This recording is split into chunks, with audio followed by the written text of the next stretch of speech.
Hello student, আজকের ভিডিওতে দ্বিতীয় শ্রেণী বাংলা বিষয়ে আরেকটি নতুন প্রশ্নপত্র নিয়ে আলোচনা করব।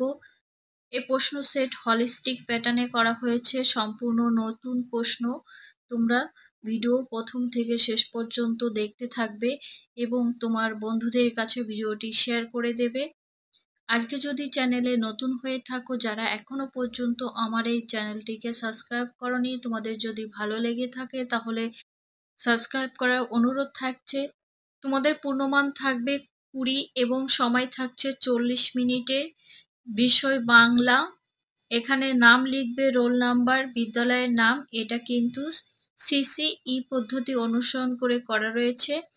দেখা যাক একে কি আছে। শূন্যস্থান পূরণ করো। তোমরা যদি এই 4 লাইন করো তার জন্য কিন্তু 2 নাম্বার থাকছে। প্রত্যেকটা প্রশ্নের জন্য 1 নাম্বার করে থাকবে না, হাফ নাম্বার করে থাকবে। কুমোরপাড়ার গরুর গাড়ি। তোমাদের যে ছোট বাংলা বইটি রয়েছে সেখান থেকে দেওয়া হয়েছে। তাহলে গাড়ি শব্দটা শূন্যস্থানে লিখবে। বোঝাই করা কি হবে? কলসি হাড়ি। গাড়ি চালায় বংশী বদন হবে। সঙ্গে যে যায় ভাগ্নে মদন। ঠিক আছে, তাহলে কি? গাড়ি, কলসি, বদন, ভাগ্নে, এগুলো লিখবে। 2 দাগে বাম দিকের সঙ্গে ডান দিক মেলাও, একটা করে দেওয়া হলো, 2 নাম্বার থাকছে। এটা করলে 2 নাম্বার পাবে। বাম দিক এবং ডান দিক। বাম দিকের শব্দগুলি কি রয়েছে? প্রথমে টুপটাপ। টুপটাপ কি হবে? বৃষ্টি পড়ে, তাহলে টুপটাপের সাথে বৃষ্টির সাথে দাগ টেনে দেবে।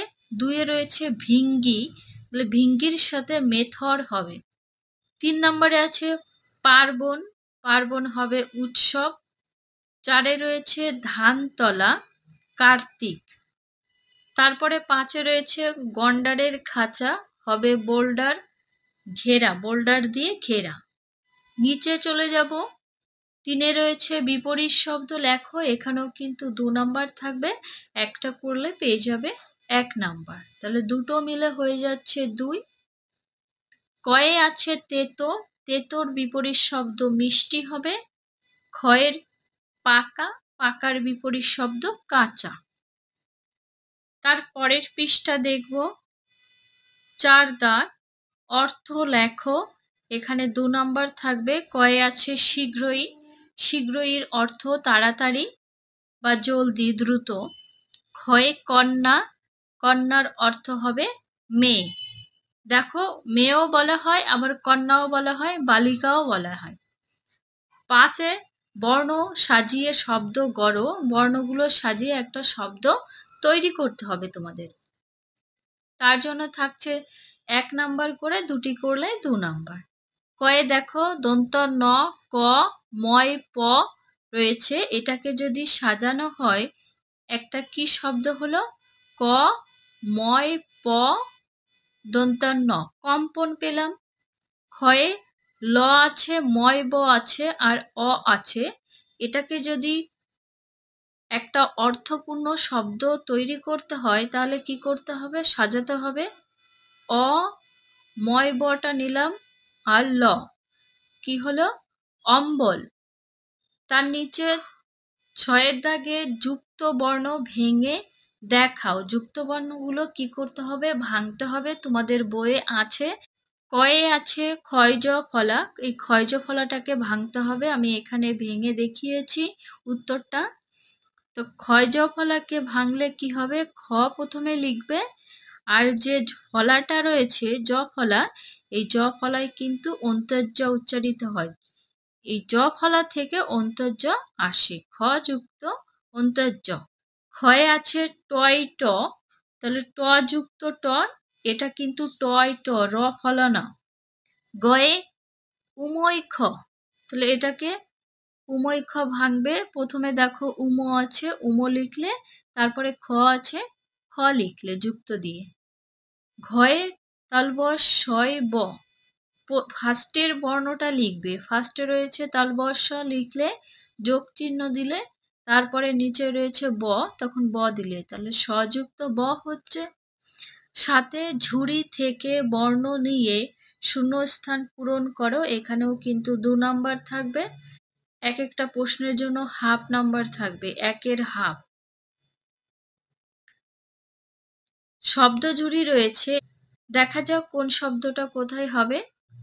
তাহলে যদি অ দেওয়া হয় আগে, অ ইয় বর্গের জয় আকার ন, কি হচ্ছে? অ গয় গয় আকার ন, অজ্ঞান।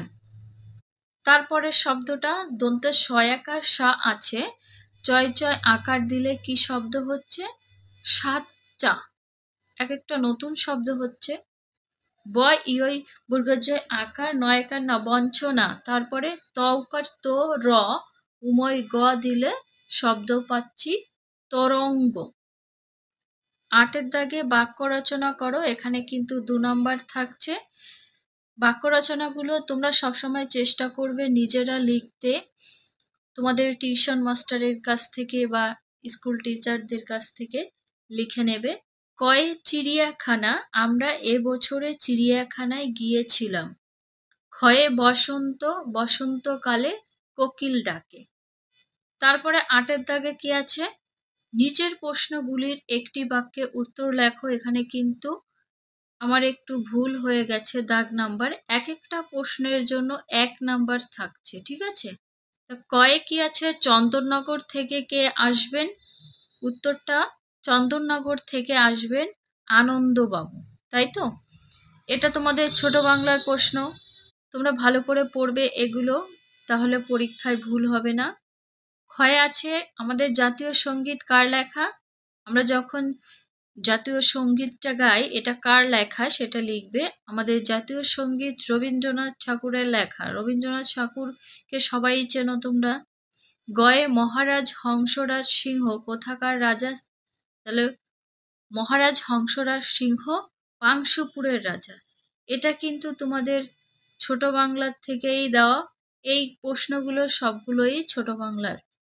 ঘয়ে বিনা মিনার ছোট ভাইয়ের নাম কি? এই প্রশ্নটা কিন্তু আবার আমার বাংলা বই থেকে দেওয়া হয়েছে, তোমাদের যে বাংলা বইটা রয়েছে সেখান থেকে।